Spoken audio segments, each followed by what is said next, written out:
Hey guys, I'm Steve. We're back again. We're going to show you some new things that we're doing here.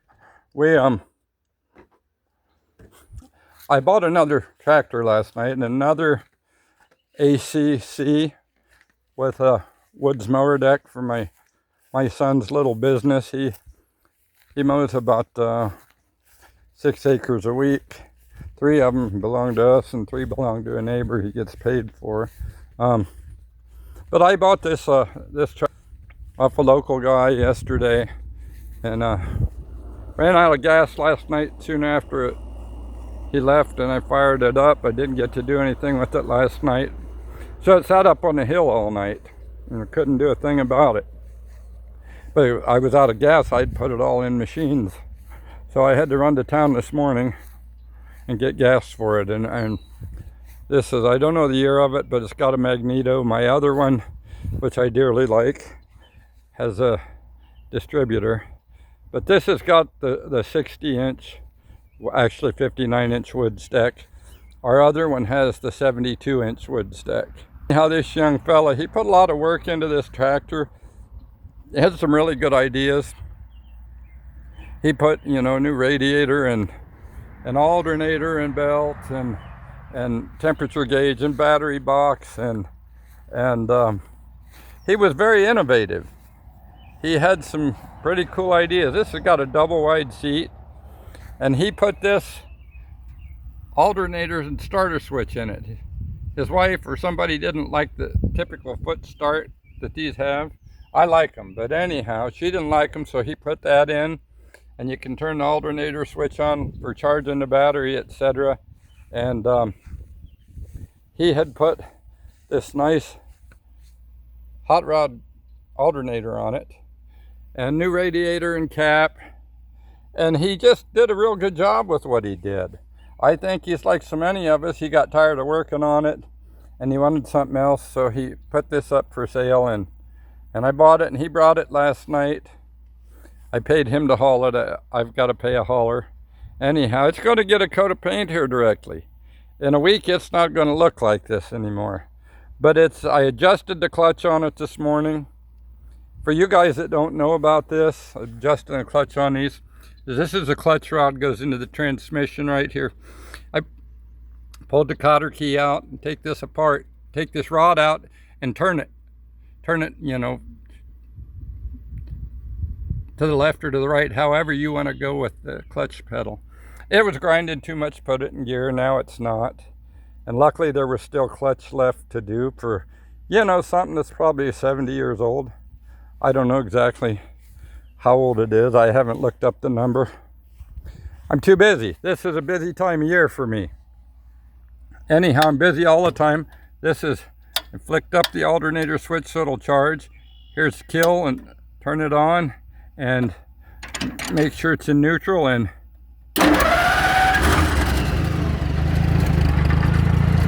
now he started it with the crank and showed me.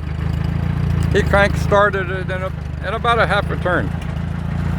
And I cleaned the carb last night and doing a little bit at a time. Today's Sunday.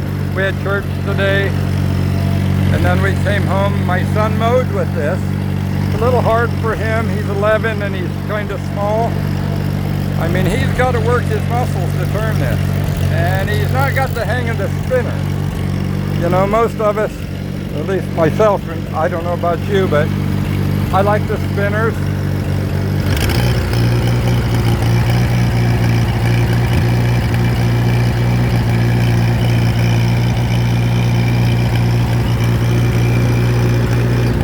And these old ACs run forever as long as you take care of them. The problem is, many people just leave them sit out in the weather for years, and the blocks get full of water and break and so on. But what I was doing, and I lost the last video here, was I don't know how I got almost done with it and must have accidentally hit some button, and it wasn't just off, because off would have saved the video, but it didn't. Anyhow, these are pumpkins that we transplanted from out back. We brought them here in, and rather than plow up this half acre or so here, I didn't want to do that. We just dug out divots and put them in, and they went through transplant shock for about 4 or 5 days. We've had 100-degree temperatures. You know, we've had a super hot week, as I'm sure all the country has. But look here, we had these planted out back in that big pumpkin patch, and we got a big rain and 2 days of rains on and off that I couldn't get to them. And when I did, they were this long, and I thought, should I try? Am I going to kill them?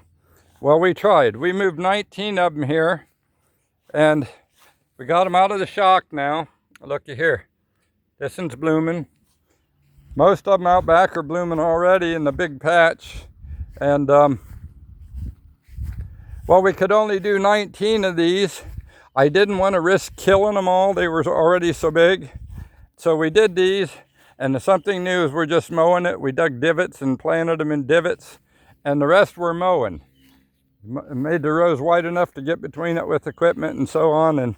And we planted seeds in these divots here. But we have, I think I counted 11 sprouted already. And we only planted these 2 days ago. So yeah, I got to go through all this again. But here, right here's a pumpkin. Right here at the end of my finger. The place I buy my seeds, the pumpkin seeds are the best. They're always viable. Here's another one, another divot. And I haven't counted how many are up here of these, but we're going to have, my son will have around 100 pumpkin plants. Here's another one. He'll have around 100 pumpkin plants to sell pumpkins from this year. Here, there's the next one. Sprouted. In 2 days, he's sprouting really good. Luckily, we were hand watering twice a day, but then we got a day and a half of rain on them, and here they are. Here's another one, right here. We also planted more squash out here. Here's another one. Right down in here. We had, earlier I saw two when I was recording it. There should be about 2 come up in each one, but I don't know. Anyhow, there's another one right in here. Up this hill. You know, and I got groundhogs. I'm going to have to sit out here with my 243 or whatever. Here's another one. Because these groundhogs love these vines, and they'll be eating them up like crazy. But anyhow, in the back down through here, this was horse pasture for more than 20 years. I kept horses here, and I raised cows for years, and for beef, and sold beef, and you know, I'm supposed to be retired, but anyhow, here's another one right here. And tonight we'll water again, and by tomorrow there'll probably be another 15 or 20 of these sprouted, I suppose. See, they get the big wide leaves when they're coming up. And again, here's another one. These are jack-o'-lantern pumpkins. We've grown them before, and I didn't save seeds last year from ours. I should have, but I didn't. There's another. Again, there's 2 right here together in this one. Yeah, there's 2 coming up right here. One here, and another one right here.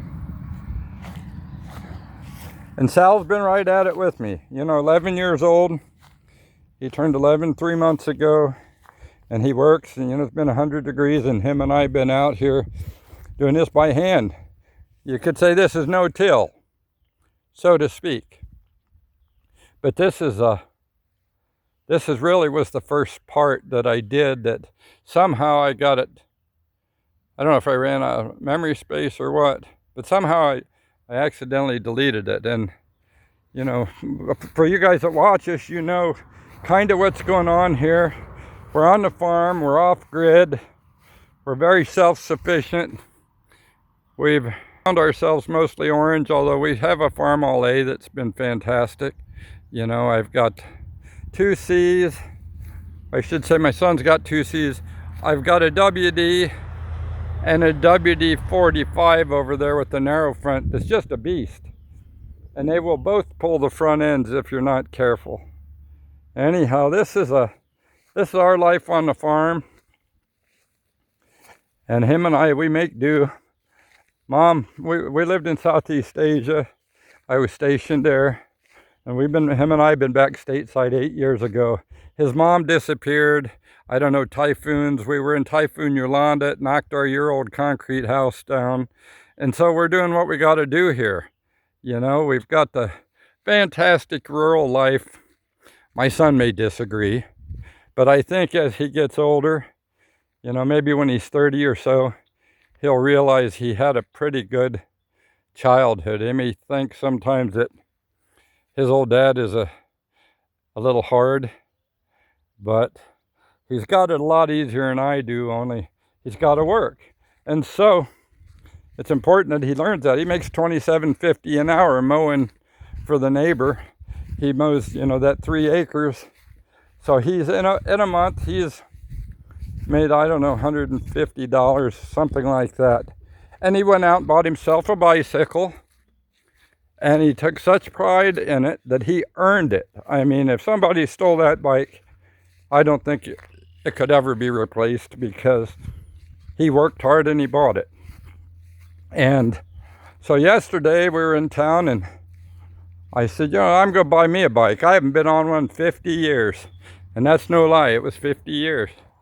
But I went to the same place. We got a friend that takes these bikes and fixes them up and resells them. So he did me this one yesterday. I bought this one for $40, ready to go, 21-speed mountain bike. And I got on it last night and pedaled around the yard. My son came out and saw me and he went, wow, Dad, you still got it. You didn't forget, you know. I told him, when you learn how to ride a bike, that'll always be with you, you know. And it was easy. So tonight we're waiting for it to cool off. It's 88 now, I think. And this evening, him and I will take off on bicycles, and his 66-year-old man will go at it with him. But you guys, I'm Steve, and we hope you give us a like. We hope you'll subscribe. We're trying to keep this thing going. This is a kind of was off the top of my head thing. I was doing this when I was in Southeast Asia a little bit, and this was when people weren't really posting on YouTube. And I don't know, did 10 or 11 videos in the Philippines, in Japan maybe, and China, and I've got them on another channel and I had forgot my password, so I just started a new one. But if you give us a like and subscribe and help us any way you can, we'd appreciate the heck out of it, and we'd like to continue doing this. So y'all have a great day. God bless. Give us a thumbs up. Thanks. Bye-bye.